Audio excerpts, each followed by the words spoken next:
the internal coating we were talking about in part 14. Now is the external, that is non-food contact coating. This provides protection of the metal from the environment, example atmospheric corrosion, and it also supports decoration, labeling and consumer information. That is the external coating. Now is the thickness of the tin coating. The thickness of the tin coating is expressed in gram per square meter, that is GSM.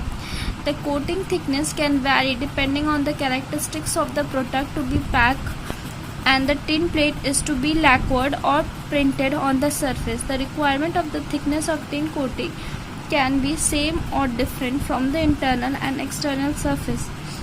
When the coating thickness is the same on either surface, it is called as even coating, and when it is different, it is called differential coating. The recommended differential coating of tin for the fish can is denoted as D, that is 11.2 upon 5.6, which indicates a coating of 11.2 gram square meter tin on the food contact side and 5.6 GSM on the external surface. When the coating thickness is same on either side, it is denoted as E, which means, for example, E if denoted as 5.6, that indicates that coating of 5.6 GSM tin on either surface.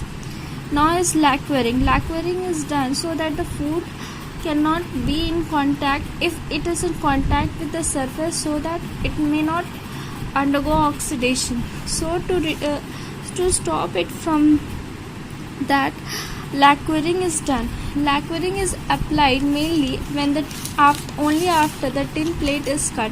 Means before the tin plate is cut and made into can, lacquering is to be done, as certain food react with the metal of can, resulting in corrosion of metal and ultimately leading to its perforation. That is why lacquering are applied to metal, and after thermal treatment, that is cure schedule or stoving from dry final film on the metal. Most coating are applied as wet film.